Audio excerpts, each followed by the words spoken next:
What's happening, troops? Welcome back to another episode of the Nae First Touch podcast. It is, Halloween week, and me and my true style, I kind of forgot to do it last week. So I said to Jack and I said to Kirsten that we'll do it this week. Unfortunately, Jack isn't able to join us because he's moving house and he's too busy for us now, you know what I mean? He's moving to the posh area. The big guns. He's a wee bit big time now, isn't he? Aye. We also decided to film a wee bit earlier, so I'm the only one dressed up, and I'm dressed up as Dougie Imrie.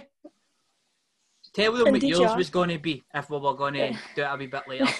Right, if it was going to be later, right, I said that I was going to go as Laxalt and get Iona to braid my hair backwards and look like Laxalt. My wee glasses. Looking at this, if I was on a wee holiday in Benidorm, so there was that benefit as well, but unfortunately, no. But you look great, aye, it's nice. You show them the back, but no, they need to go to Instagram to see the back. Oh. Aye. Oh. And drop the like, guy. Aye, drop a like on it as well. There you go. Drop a like on this video as well if you're new in here, subscribe and stuff like that, you know what I mean? And comment who you would have went as. Do you know, exactly, that's a belter. There you go, see? There you go. Sorted. Do you know what I've realised, right? I watch quite a lot of other Scottish creators, podcasts and all that. And see the ones for Glasgow, every single one of them say, do you know what I mean? So I just think, it's like a Glasgow and surrounding areas kind of thing. It's got to be. Aye. I can't, it's one of those, see what you were saying last week about when you catch yourself saying something and you just keep saying it. I find myself doing that a lot. Like, a lot of people get really annoyed at me for saying it. And my one's usually, aye, cool. Or, do you know what I mean? Aye. And they're just like, why do you keep saying that? I don't know. It just comes out. And then, do you know that one where it's like people say, stop saying sorry? You go, okay, sorry. I always do that as well. And you're like, oh, no. You're just sitting there like, why did I do that? And everyone's like, just shut up, man. Just get a bye. Brilliant. Love it. So, before we do start talking about the football, the day, I obviously put it on their Instagram and stuff like that for some topics. And there was folk wanting us to talk about the whole Jordan Jones and George Edmundson situation that has obviously happened today. It's still early days, but Rangers did release a statement. I don't have that statement in hand, but they pretty much said that the last night the players broke the rules by going to a small gathering, a party of some sorts. Obviously, Jordan Jones and George Edmundson, from a Rangers fan point of view, is bitterly disappointing. That the players have done that. We've seen instances for other players in the league and how much that's damaged their clubs. Obviously, you're a Celtic fan, you had matches postponed, Aberdeen had matches postponed, and obviously the other clubs that you were playing, the matches were postponed. Luckily for Rangers, it was last night and they found out about it early, and the boys had a day off, so they weren't in at the training ground, they weren't in contact with any other players or any other staff or nothing like that. They've been told to self-isolate for 2 weeks, and they've been suspended for 2 weeks as well. But you obviously know what it's like with one of your players doing something as fucking stupid as that. So what was your point of view on everything that happened today?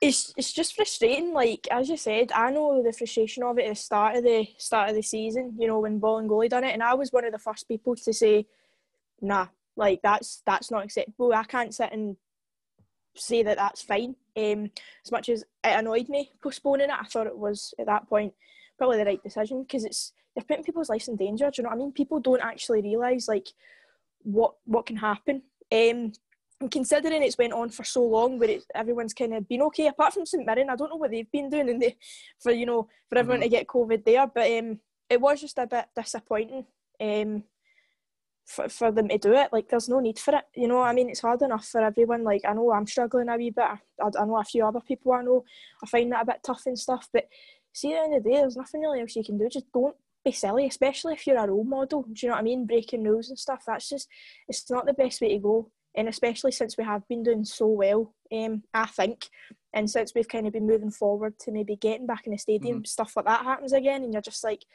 what's the point? Like, seriously, for about an hour of fun, just to then get slapped with a suspension and told off, it's not worth it at the end of the day. I know there will be some people that will try and defend the players and stuff like that.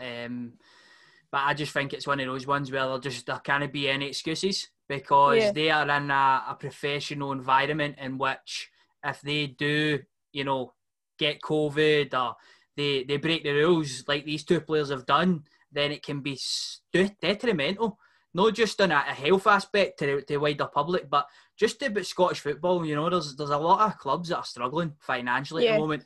The last thing that Scottish football needs is it to stop, football to stop. 100%. And then you're not getting maybe your Sky money, or I don't know what sort of implications it could cause. Just even look at your form right now. Yous are flying. Imagine yous had games suspended and you came back like what happened in the Christmas break and yous weren't as good. Do you know what I mean? Like, because that, I'm not saying that's the reason that Celtic haven't been good, but imagine you have a few games where yous can't play. Celtic get back to where they have been, and then you start crumbling, and then we start taking over. How frustrating would that be from your point of view? Obviously, because yous have been doing so well. Exactly, it'd be so frustrating. Obviously, and it would. The players would obviously get the blame for their selfish actions. But again, I'll just reiterate. Thankfully, they haven't been at training. They've not been in contact with anybody. They've just stupidly went along to this party last night, and it's just crap. Do you know what I mean? Like, Rangers have launched an investigation into everything to try and find out what exactly happened, and we'll see what happens. But from a footballing point of view, for me, I've been a massive fan of Jordan Jones. I was a big fan of him at Kilmarnock. I was a fan of him when he came to Rangers, and obviously he got in the bad books when he gets sent off against Celtic, injured for 3 months, struggled to get back in the team, and only in the last month he was given an opportunity. He took it, and I just feel like now we're doing this early doors. Like, my early doors kind of prediction is that he probably won't have a future at Rangers. George Edmundson is a wee bit different, I think. He's younger. It's probably his first mistake. He's going to have to learn the hard way. I think that the both of them will be fined vastly and stuff like that. But I think he will be given another opportunity. But it just shows him, the manager, because see, Steven Gerrard, he's massive on trust. Massive on trust. So for this, I think it will feel like a kick in the teeth to him, to be quite honest. But that's it, and rightly it should, because he's trusted them, and he's trusted them since, he probably, see when it happened with like the ball and goalie situation in Aberdeen, he's probably went to his players and went, you don't want to end up like that, and then it's happened to him. Do you know what I mean? Because see, at the end of the day, it's not Steven Gerrard that has to text all his players going, hope you're in, don't do anything silly. They're all adults. They should turn around and be like, do you know what? We are going to be in the public eye. We're a brilliant, big football club. Brilliant, the fact that obviously it's like worldwide. And then it's just like, that happens. And it's just like, why? Genuinely, because see if you turn around and went, why? They'd turn around and go, don't know. Like, they would, because it's so stupid. But it's really just how they, recover from that, and how they kind of go, right, well, this happened. This is how we move on from it. That's kind of what you need to look at. It was stupid personal decisions from two professional football players, but unfortunately for Rangers as well, they are representing them, their employees, and I would not be surprised if Rangers are fined or something is actually done to us. I don't think it would be logical, but they're employees at the end of the day, so if it does happen, then it happens, and hopefully it comes for their pockets rather than the clubs. But let's move on to the football, man, because it's been a really good weekend. So it has. It's been a lot exciting. It's a better weekend for you, which I'm sure good weekend. We will get on to that. We will get on to that for sure. Just before, obviously, just want to say thoughts are with Kevin Nisbet's family. Obviously with the passing of his dad, which I just read literally about an hour before coming on here. And to think, like, because see, I'm not gonna lie, see all game, he did look a bit not himself. Was it before and the obviously, game? I think it was maybe a couple of days before the game, or a day or so, but it wasn't long before. But I know for a fact if it was me, I couldn't have done that. So fair play to him. Right, fair play to him, obviously, man. Thoughts are with him and stuff. So thoughts go to him, and then during the game as well, the news came of Maria Zaliuskis, only 36 years old. Exactly. Ex-Hearts captain, Lithuania international, played for Rangers as well for a couple of years, Way too man. Young. Just absolute horrible to hear, and sending out all the thoughts to them for sure. 100%. Way too young to go, so it's not nice to hear, obviously. It's just one of those, but so. Totally. Let's now talk a wee bit about the football. There was two games that were played in the Premier League on the Saturday. It was Dundee United and Ross County.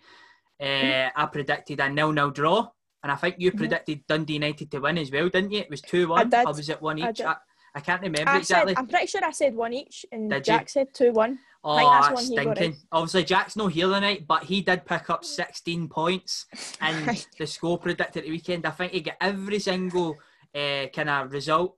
He got two results right, but he picked 4 of the correct kind of winners. The only one he got wrong was he picked Hibs to beat Hearts. And you also done well as well. You get 9 points, double to 18. So we'll let Jack do the maths on that. And I got a 6. Is that your worst week yet? Yeah. Aye. Probably. I had no correct scores. I got 2 teams right though, but it's not good enough for me, is it? Nah. Pick up the form. Come on. It is. Dundee United win 2-1. That's promising for them, getting some goals. That's something they've been lacking, isn't it, in the last couple of weeks? We've talked about it on the show, how they're not creating enough, but 2 goals, and 2 goals for Nicky Clark as well. Yeah, exactly. So I think it's quite good. They've not really been the best, let's be honest, in the last couple of weeks. They definitely need points. They probably looked at this game and said, this is kind of a win-win. We need to win here. Kind of like what Neil Lennon's situation was, like we have to go out here and win. And they done it. Unfortunate for them, they couldn't really keep a clean sheet. But to be fair, in Ross County, it was a good goal. Just beaten by pace there. But it was quite. Other than that, it was quite a flat game. But it's just one of those. I think they just really cared about the 3 points, especially being at home. I think they were like, we don't really care how it's done, as long as we get it. That's it. And they have. So hopefully they'll kind of pick that up and go into the next game with the same mentality.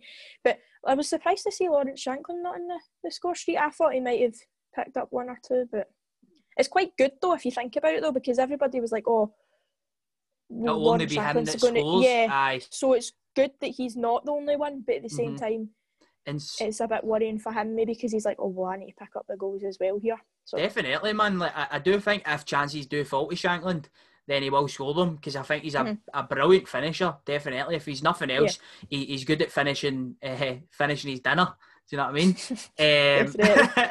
And now with the addition of Mark McNulty to Dundee United, if they can start just creating more opportunities, then I think they will score goals. But also very promising, as I said, Nicky Clark to score a double. I think that's maybe his 4th league goal so far, 4th or 5th anyway. And he's just shown, because he was at Rangers in the Championship. I don't know if you knew that, but we signed him down there, and he never really hit the heights for Rangers. He did score some goals, but just not as much as we were anticipating, because he was ruthless the season before, scored 30 plus goals or something like that, and subsequently left Rangers, went to Dunfermline, went to Dundee United, and this is now really his 1st season playing in the top league in Scotland, and he's just shown everybody that he has got a bit about him, and he's a good football player. I think he has kind of maybe looked at that and went, I've not really performed well in certain places, but I think he's got a kind of point to prove, like, I deserve to be here, and fair play to him. He's proven it, so you can't really argue with that, I think it's quite good when you look at somebody and you're like, well, they won't make it, because I'm not going to lie, I was kind of like that with Kevin Nisbet. I was like, I don't know how he's going to be going into that Hibernian side, but he's flying, he's doing so well, so it just goes to show you, like, don't write somebody off just because, 1, you don't know them, or 2, you don't think they can do it. Just let them prove it to you, and if they do, then perfect. If not, then you're right. I know. Talking about players that have something to prove and kind of have a wee bit of a chip in their shoulder, I love that. By the way, I love when somebody has that chip in their shoulder and they want to just go out and show them, by the way, fuck you, I'm good enough. One player transitioning into Motherwell, somebody we spoke about last week or the week before, it's Tony Watt. He hit the heights, scoring the goal at Barcelona, and never really got to where people anticipated him to get to. Now he's at Motherwell, scored at the weekend in a very good 2-0 win away to Livingston, and he's playing a fundamental part in that. Tony Watt. Yeah, no, I think he's been really good. I've always quite liked Tony Watt. Not gonna lie, he kind of disappeared off the face of the earth at some point, and I was like, where is he? Down south somewhere. Somewhere. But see, to be honest, I think Motherwell's quite a good team for him.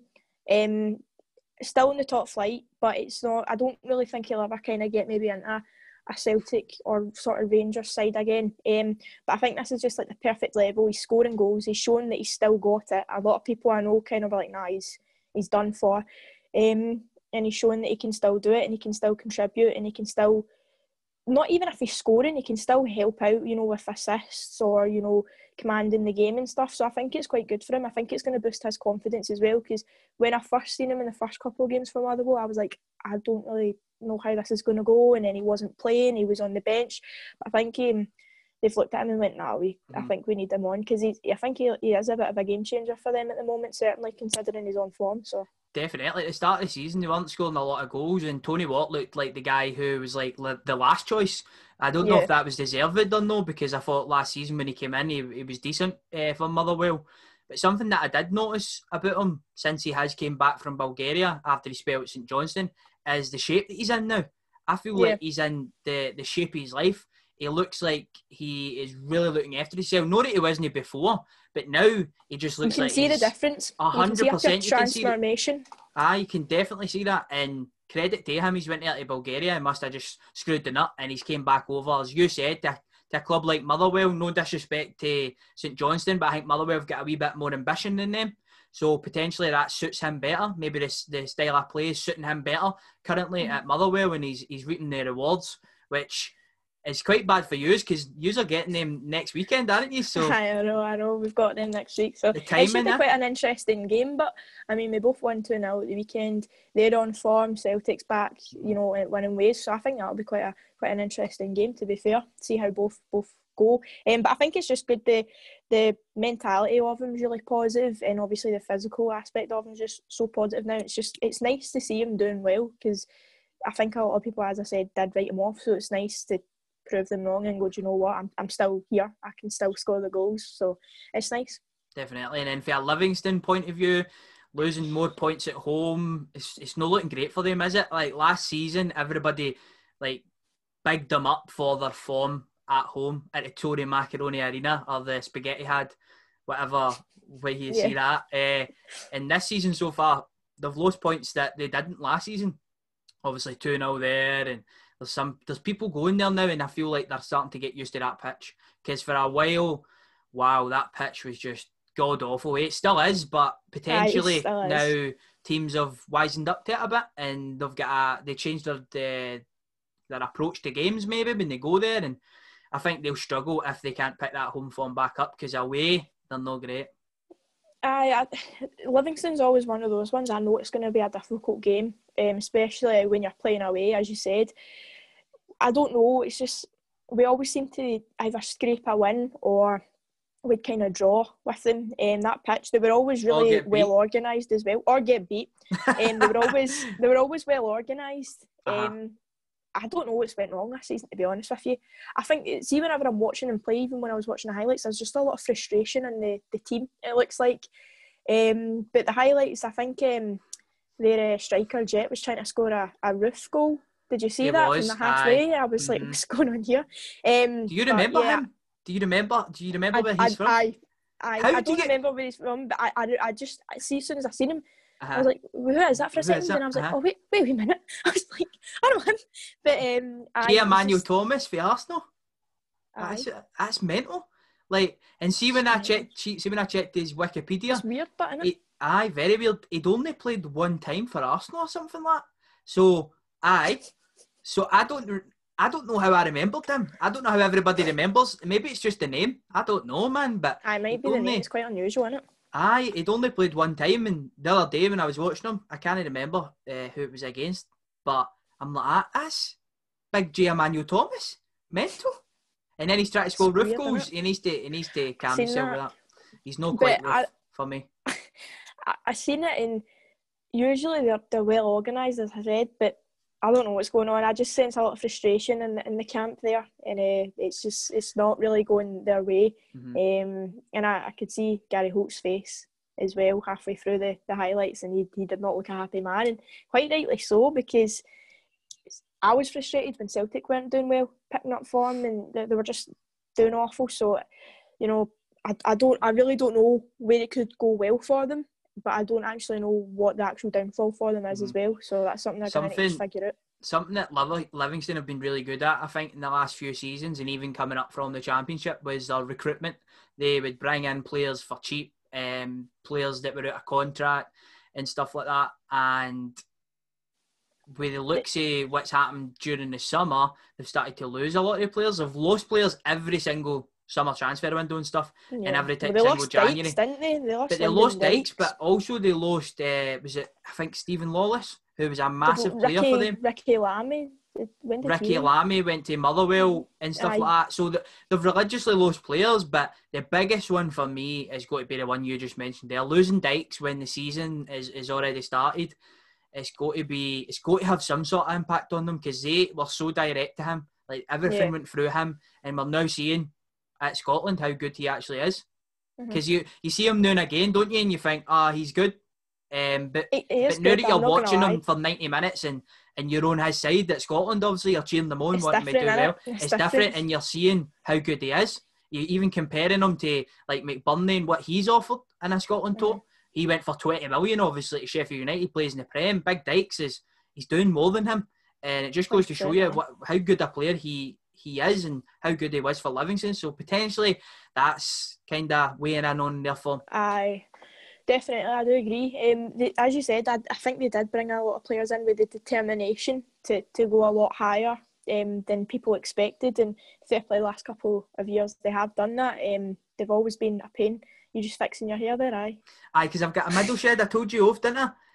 I was like, I was Googling pictures of Dougie, right? I don't really need to Google them, to be fair, because I do have pictures of him all over the room and stuff like that. Do you have a shrine dedicated to him? I've got a shrine. I'm thinking about creating like a dedicated room, just in specific, like it's like a Dougie Imrie room. Do you know what I mean? So you just the walk Dougie in. Den. I've got Dougie jammies as well coming soon. And I should stop really saying this, shouldn't I? Because Dougie Imrie's probably going to try. He's clicked off. He's blocked. He's got to give me a restraining order or something, isn't he? Probably, aye. Let me just lift the lid on the whole Dougie Imrie stuff then. Why? Come on, we may as well, because people are probably questioning it. Yes, right now, questioning it. It started off as a wee bit of a joke, right? But the more and more I see people say that he was shite and stuff, I'm like, no, he wasn't. He was good. I love him, right? So, Dougie, if you're watching, mate, it's all right. Just, I'm not going to try and break into your house or anything mental like that. Drop a like. Just love you as a player. Drop a like, subscribe, send it to your family members and stuff like that. Get them to subscribe as well, and that'd be great. There you go, sorted. And do you have any... send you something signed. Do you know what? Actually, I went on eBay and I was looking for a Hamilton top. That's what I was going to get a Hamilton top, right? That's why obviously I've got this pre-mark number, amateur bootleg version. And I'm looking, I just couldn't find a Hamilton top for the life of me. And I wasn't going to buy a new one just for the Aye, there's no point. No point. I know. One, we don't have the budget, and two, that's true actually. Exactly. See, are you really a big fan? I just think they should send us one for free. That would be good. A signed one? Aye. Worn, preferably. You're sounding a lot weirder than... I know, I'm joking, I know. I'm not joking. I'm actually joking. But anyway, the hair, that's what you said, wasn't it? I gave it a middle shed because, like, just because, I don't know why. I just don't know why. Because Dougie obviously doesn't have hair. Aye, well, aye. So you should have maybe combed it back then, or wore a bald cap. I mean, where are you going to get a bald cap from? That's the question. I don't have them just lying about. Know what I mean? That's true. I suppose. Oh my God. I wish we could edit this actually and just edit out everything I've said for the last 5 minutes. It's funny, but then people realise actually what happens when we do film. See if somebody is watching as well. Honestly, can you just start like a Dougie Imrie fan page or something like that on Instagram? I'd love to see that. Follow us all and just tell us what he's doing every day. That's getting weird and on it. Aye, I'd love that. It's a bit dodgy. No, let's move on. Let's move on before the Polish get phone. Honestly, man. Honestly. Rangers won Kilmarnock now to finish off the SPFL. Tough game for Rangers. I think 4 out of the last 5 they've beat us 2-1 when we went ahead at Rugby Park. It just goes to show you our record against them. on the plastic pitch as well. There was a lot of changes for Rangers. In the midfield, we went a wee bit more adventurous. We only had Ryan Jack in there with Aribo and Arfield, which for us is usually like 2 defensive midfielders because of what we've got going forward. But to have the both of them in there, it looked like we were really going after them, try and get the game done early. And that's pretty much what we did. We got the goal, and Rangers are not conceding a lot of goals at the moment, for sure. So when you give yourself that sort of opportunity by having clean sheets, you've always got a chance of winning, you know? Yeah, no, definitely. Your clean sheet record's been phenomenal this season. Backline solid. I was just, the only thing that kind of surprised me, it wasn't really the midfield, it was Itten being at the right wing. Yeah, I wasn't really expecting to see that, but... Not a lot of people know that actually don't know. Itten is the fact that he can play right across the front three, and he could give you a job there, do you know? He's obviously a number 9. He'll fill in. And but what I heard before he came is that he could play in the 10 as well. So you can actually, so that goes to show you he wee bit of technical ability. He's not just like a guy that's up top, a target man. I think Rangers have brought him in for that reason. Then. Quite versatile, but out in the right wing, I don't know, but he gave Rangers a shift. He was probably the best out of the front three, just because the ball was going to him more. Like that looked like the game plan, because they have a boy at left back called Waters that's quite small.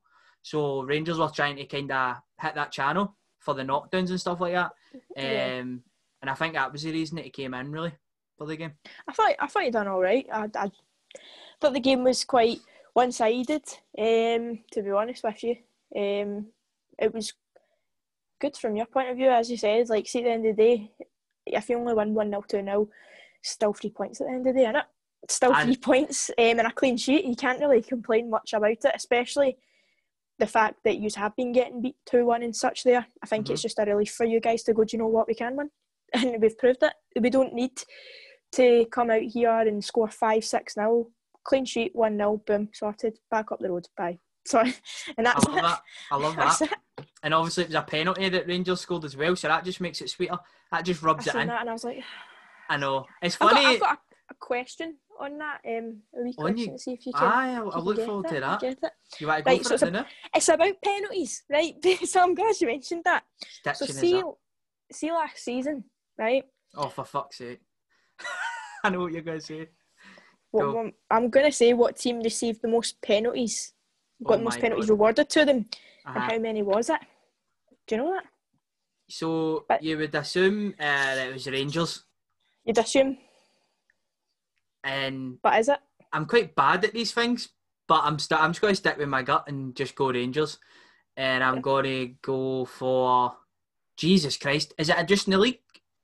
This is just in the league. It's nothing else. It's just in what was in the league last season. Rangers got 4 penalties in one game last year against St Mirren. And they were all penalties. I'm yet to see a penalty that Rangers have actually had that was not a penalty. Like, obviously, there's a big meme about it and stuff, but they're always penalties. So yeah. I don't watch Rangers games, so I can't tell you. I remember. I'll go Rangers. I'll go Rangers with 12 penalties. Really? Aye. No. Wait, is it not? You'll be really shocked because I was actually surprised at this, and then watch this. It'll be I went Celtic. on. No, it's not. No? I genuinely, I was so shocked at this. I was really confused. But I went on like the transfer market and seen all the different stats. I was going to do it this season, but I was like, this season's not done. I'll do last season. And it's Hamilton Accies. Holy crap.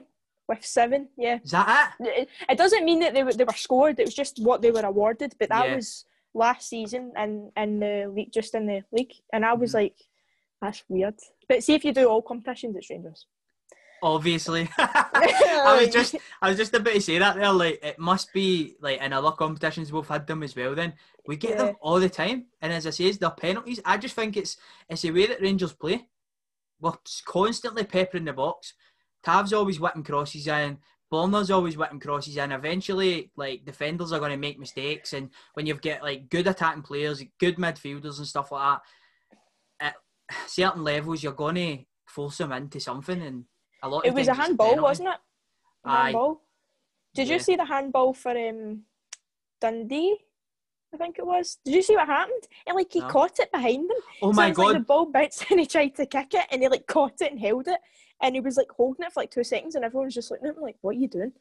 He was just like, "Oh no!" it was as if he's playing rugby or something. He was like catching the ball, receiving the ball. He was ready just to sprint up the park and score a try or something like that. It's just the way he missed kick. He tried to kick it, spun in a circle and caught it behind him, and I was like, "What are you doing?"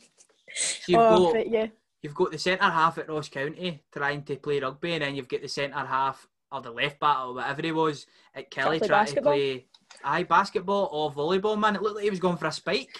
What's he doing? What is he doing? There's no need in that, honestly. There's really no need in where his hand is. Weird.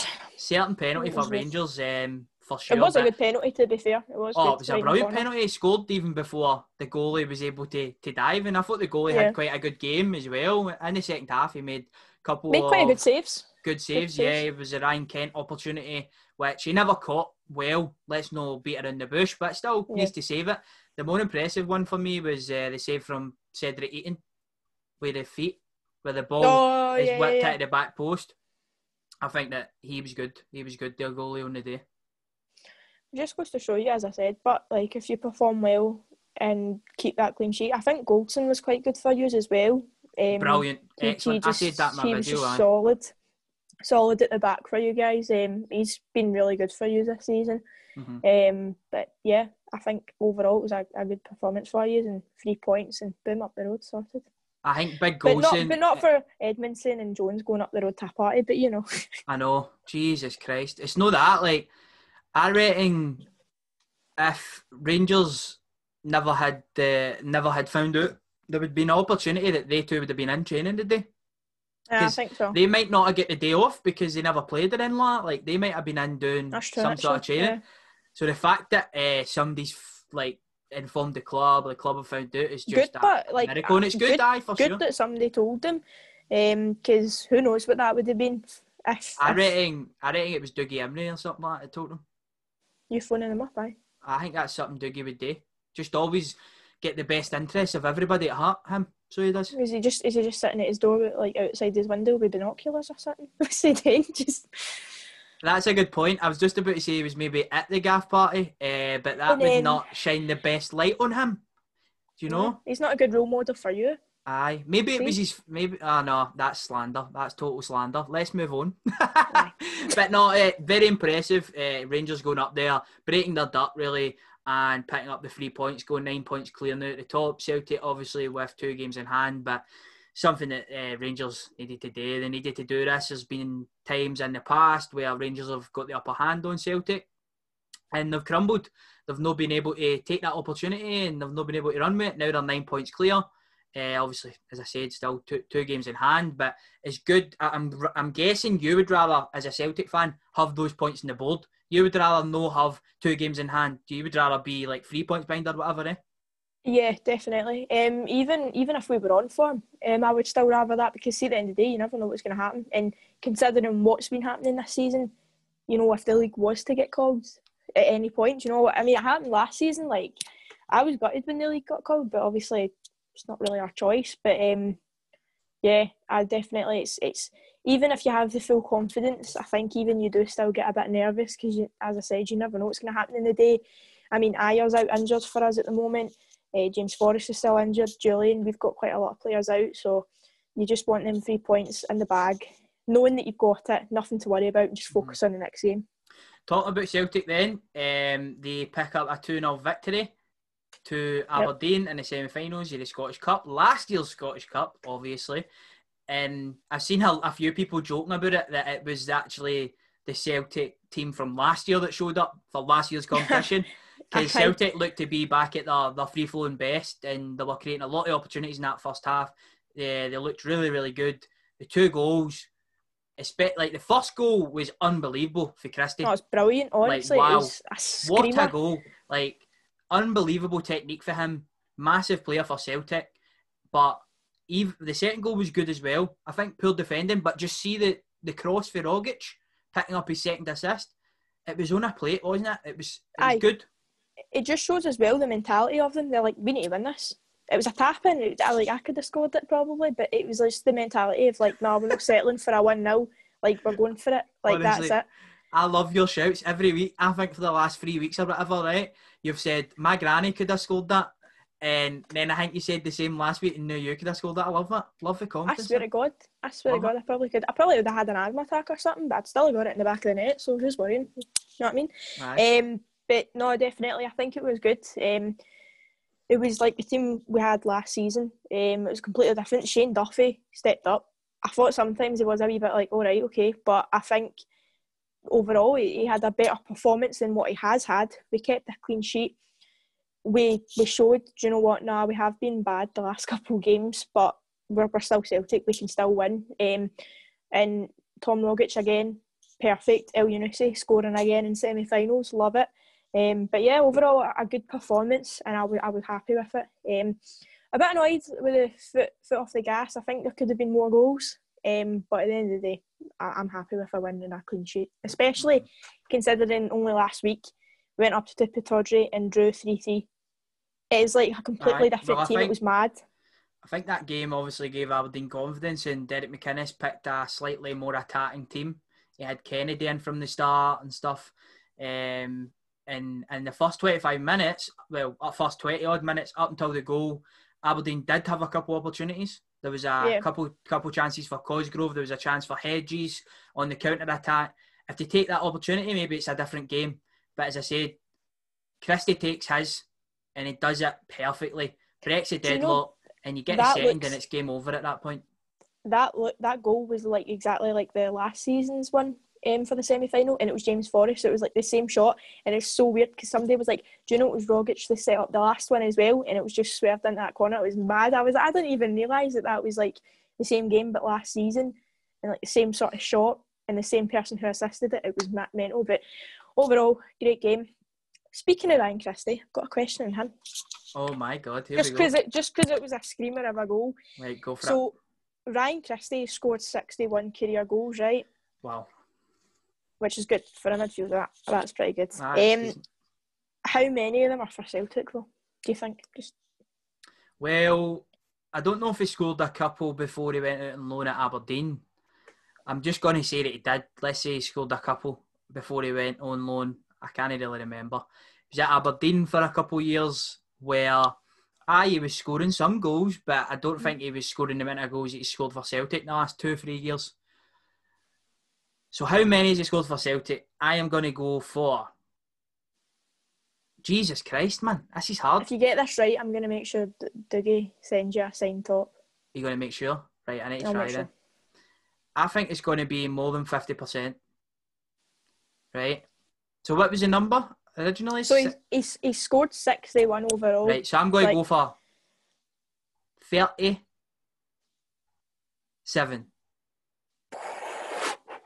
It was 34. Oh my days. So you said 30. So it was over 50%. 50%, aye. So yeah, most just goes to show you. Just goes to show you how good he's been since he came back. It's mental. And most of his goals are like wee wonder goals as well. It's good. As soon as he kicked that, but I was like, that's in, and it was. And he scored semi-finals and finals. He loves scoring, and he loves scoring against Aberdeen as well, which is funny because we packed him. They made him. They made him. Like, do you know what I mean? Sorry, but yeah, no, definitely. Rightfully was the man of the match as well. So had a good game, and I think hopefully that kicks us on to start putting performances in like that, because we can do it. I don't know what's happened the last couple of weeks, but it just goes to show, we can still do it. I know what happened. What? He's a shite. Nah, I'm kidding on. But there's one man that I want to talk about, common denominator there when we were talking about assists. It's that guy, Tom Rogic. I think this was his second start of the season, wasn't it? I think so. First one was against Aberdeen, got 2 assists. Second one against Aberdeen again, gets another 2 assists. He surely, for me, needs to come out of that side. He just gives you something different than any other player at Celtic at the moment, and it's that killer pass to get into spaces and just play the pass at the right time and play it with some quality as well. Yeah, definitely. He's the sort of player that can create something out of nothing. When you're struggling, that final pass that can lead to something special could win you the game. Definitely a game changer. At the moment, I would definitely put him in before Encham. I don't really think Encham's been performing as well. And Rogic just certainly proves, well, this is what I can do, and it's either got us a draw or a win, and when we've needed it, and he's done really well. So to be honest with you, yeah, he would definitely be in my starting 11. The only problem with him is that he's made of chocolate. That's it. Oh, definitely. His stamina's awful, man. And he's injury prone. Aye, that's like the two worst things for, like, it's so annoying, but because he is such like a key player, and do you know what the thing is, we were gonna, like, he was nearly leaving in the summer, which is mental to think as well. He was nearly away, but it just goes to show you, like, we do need him, especially in times like this when we're struggling. He's the sort of player that can come in and just completely change it and make us look how we used to look, which is great, and it can give us that confidence boost to just go on and win like we're used to. So definitely, so it's just to get that final Scottish Cup and do a quadruple treble, and aye, rub it in. Right, moving on to probably the most surprising result, and it was Hearts beating Hibs. Like, every single one of us picked Hibs to go out there and beat them. Me more convincingly than others. I think you went 2-0 Hibs. Jack went 3-1, and I went 4-1, because I just thought there'll be chances in the game. There'll be a lot of chances, opportunities. I just think that Hibs have got the quality to take them. And on another day, if they had their shooting boots on, potentially, because they did have opportunities. But they had a penalty as well. Had a penalty. Nisbet had the header in the first half. There was a couple of opportunities on the break and stuff. But it wasn't Hibs' day. But credit to Hearts. They had a game plan. They stuck to it. And they beat a good Hibs side. There's no mistakes about that. They beat a good Hibs side under Ross, for sure. Yeah, definitely. I think both teams have made good recruitment this year. Hearts obviously went down last season, and I think they've got a point to prove. Like, now we deserve to be in the top flight, quite rightly so. And I think Hibs have been off to a flyer this season. So it was quite. I thought it was going to be more exciting than it was. It looked a bit flat to me, but don't get me wrong, both teams had a lot of good chances, but they just looked quite level. Like, it was like a level playing field. Considering what it was like when we were playing Hibs, and what it was like watching the Rangers Hibs game when it was it 2-2, I think it was. Yeah. It just looked. I think Hearts did have a point to prove, and quite rightly so, they proved it. It could have been a completely different game if that Hibs penalty was scored. Could have maybe potentially even went to penalties, or it could have been a 2-1 win to Hibs, who knows. But Hearts went out, Hearts won, and we'll see them in the final and hopefully beat them again. Do you know what the deciding factor, I think, was for me? I think it was experience. Like, if you go through that Hearts squad, they've got a lot of experience in their ranks. Yeah. And if you go through the Hibs squad, yes, they've got some boys, but their star players like Nisbet, very inexperienced in a game of that calibre. Yeah. And other boys in the part like Porteous got a lot of potential. Everybody thinks he's going to be the next best thing. Thought he was poor in the game. Looked nervous. Yeah, I didn't really see him a lot, to be honest. Looked very nervous. There was a couple of times where he just passed the ball out for a corner and stuff when it was an easy pass. And then on another day, Nisbet is going to take the chances. So it looked like to me, Hearts just had that wee bit more experience over them. They just old-manned them. They just done a job on them. And they took their opportunities. As you said, they go 1-0 up. Good header. Very good header. One of the best plays, I thought, in the game for Hearts, because they never had a lot. They didn't, but they dealt well with what they did have. And then straight away, obviously they get the equaliser pretty much. Goes at extra time. And I want to get your opinions on both penalties. Do you think that the Hibs one was a pen, and do you think that the Hearts one was a pen? For the Hearts one, I was kind of unsure about. The Hibs one, I thought it was a penalty. But the Hearts one, I was kind of unsure about. But at the end of the day, I'm not there. I can't really decide on it. Exactly. But I will say Craig Gordon was phenomenal for them, and it just shows you, like, he like, I don't know if I would have kept him at Celtic, but obviously he wanted first team football, and quite rightly so. He's still showing that he's still got the talent to be a first team keeper. And some of the saves. Scott Bain. For some things, yeah. Most things, yeah. For keeping the ball out the net, which is a goalkeeper's job, I think he's better.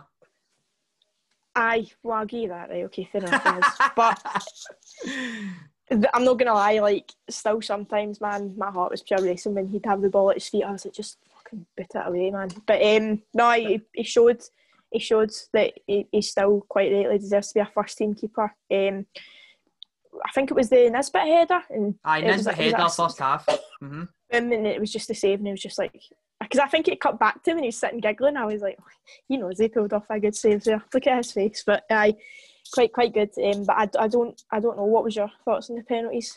I thought that both of them were not penalties. I thought that wee Willie Collum had a poor 10 minutes in that. Like, there was a few things that Willie Collum done, and I was just like, what you doing, pal? Like, what's going on here? Like, I didn't agree with, but to be fair, you can't really argue. For the first penalty, it's a dive for me. I don't think there's contact. I don't think it's a deserved penalty. So he's conned him to a certain extent there. And then justice is probably being served through Nisbet hitting the crossbar. They go up the other side of the park, and there's a littlest of contact on the back of the Hearts player. There's not enough to go down for me. They get the penalty, but justice isn't served, and Boys puts it in the back of the net. They score it, It just shows you, but like, how a game can flip. Because see, when I seen that, I turned round and I was, because the form that Nisbet's been on, I was like, Hibs have won. And then obviously he missed it, and I was like, right, never mind.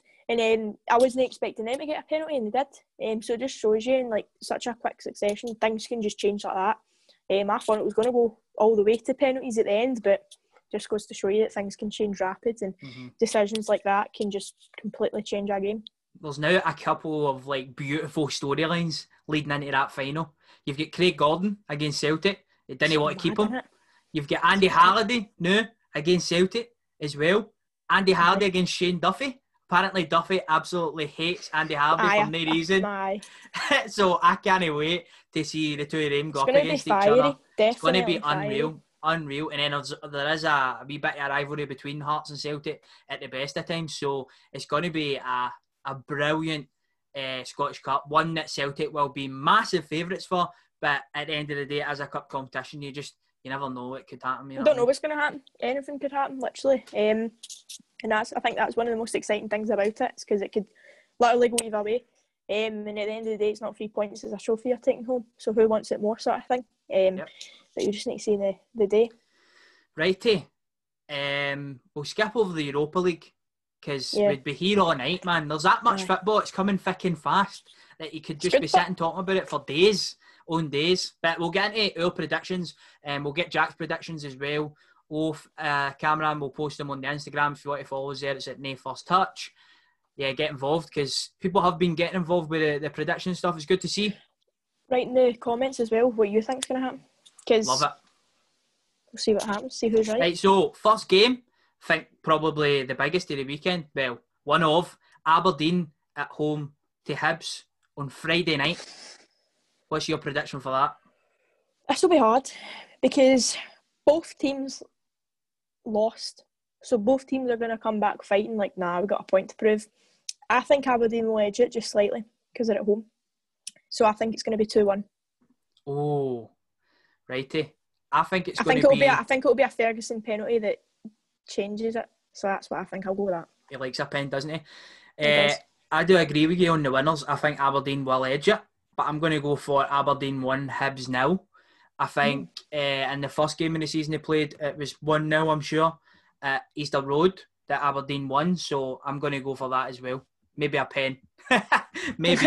Right, Ross County versus Livingston. I'll kick us off on this. It's very tough because Ross County have been on a downward spiral. Livingston aren't picking up results. So I think it's going to be kind of close game, and it's going to be 1 each. That's what I'm going for. 1-1. I think it's going to be quite a close game. I think it's going to be...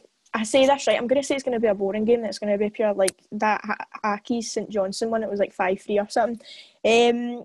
I think Livy being away at home, I think though that will kind of maybe knock our confidence a wee bit, especially coming back from a loss. Obviously, I know Ross County just lost as well, but being at home, I think it will maybe give them a boost of confidence. So I'm saying 1-0 Ross County. Nice. Next one, St Mirren versus Dundee United. St Mirren have pretty much vanished off the planet in the last few weeks. And for that reason, with them not playing a lot of football, I'm going to go for a Dundee United win. And I'm going to go for 2-0 to Dundee United. St Mirren have not been scoring a lot of goals. Have not played in ages. So I'll go Dundee United 2, St Mirren 0. What about you? I'm going to go for a Dundee United win as well. It's like, looking at that, you're just like, I can't even tell you last time St Mirren played a game of football, to be honest with you, because every week it's just... Never mind won a game of football, so come on. Exactly. I think the last game I seen them actually play was against Aberdeen up at Pittodrie, but they might have well played something after. So I think it will be an away win. And I think it will be Dundee United. I'll go 3-0. Oh, that would 3-0. Be massive. If Dundee United go up there, win 3-0, Goodwin's job is going to be... on thin strings, shall we say, for sure. Thin ice. Thin ice. There we go. That's what I was looking for. There we go. That's what I was looking for, but my vocabulary is stinking. Anyway, St Johnstone versus Kilmarnock. I'll let you kick us off on that one. St Johnstone, Killie. There's a lot of like evenly matched games this weekend. It's Aye. St Johnstone at home are, solid. I think they're all right. I think Killie are going to try and bounce back. Their midfield, every time Celtic are playing against them, I'm like, see that midfield. Very hard. I think Kilmarnock will edge it. I think it will be 2-0 Kilmarnock. I think they'll win. I'm going to reverse it, but I'm going to go 1-0. I'm going to go 1-0 to St Johnstone. Who's going to be a goal scorer, do you think?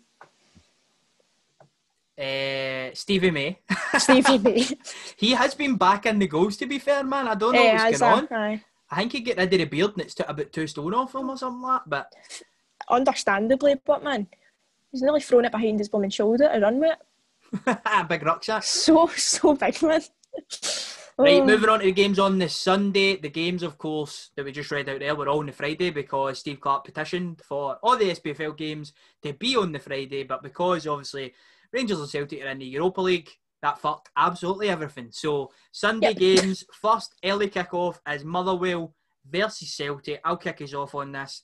I think Celtic, I've been backing against them the last couple games. I think Celtic will bounce back and I think they will beat Motherwell by 2-1. What about you? I think it'll be a good game. I think it will be 3-1 to Celtic. I would like a clean sheet, but I think because the form Motherwell are on at the moment, and because they're at home, I think they will get a goal back. But I think we'll win by a comfortable amount. So I'm going to go 3-1. And then the final game is Rangers at home to Hamilton. This should be an opportunity for Rangers to go. Who are you going for? Because your top says different. That's true. I'm wearing the Hamilton Prima bootleg top. So with that being said, see, to be fair, you've actually threw me there. Because I was going to say Rangers 4-0. But now that you've said that, I'm wearing the Hamilton tops, I think I'll go Rangers to win 5-0 now, to be honest. No, this is an opportunity. It's an opportunity for Rangers to go get some goals. Hamilton, defensively, recently have been poor. So, as a Rangers fan, I'd like us to go out there and absolutely batter them. Let's go 5-0. I like to throw in a mental scoreline now and again. And that could definitely happen if Rangers get a couple of goals early. What do you think? What do you think it's going to be a tad penalty and a Dougie Emery OG? For 2 of the goals. Dougie Emery's the first coach running on and scoring an OG. Just running on, just scoring. Nah, definitely. I think it's only going to go one way, to be honest with you. I think Rangers are going to run away with it, and I think it's going to be a 4-0. I'll go 4-0. I can't see anything else happening, to be honest with you. I don't think it's going to be like a David Moyle 1-0 like last time. But oh my God. I was literally like letting you just go on for as long as possible there, and I was going to be like, come on, keep going, keep bumming up Rangers, and then you need to throw that spanner in the works, don't you? Shocking for you, man. It's typical. It's typical for your mob, honestly. It's funny, but... It's funny. It wasn't funny for me, man. I was crying and everything. Anyway, that is going to do it for this episode. Oh, come on. Come on. I do that every night. That's going to do us for this video. If you have enjoyed it, please hit the like button, subscribe if you're new. Kirsten, any last words? You always like to leave us on a wee dime, don't you? So on you go, you sign us out with just anything you want. Just get that Dougie Emery fan appreciation, you know, Twitter page, Instagram page set up for Div. I'm sure he'll be waiting and buzzing to see it. So get it done, get it sorted, and let us know your predictions down below as well. Love you, Dougie. Bye.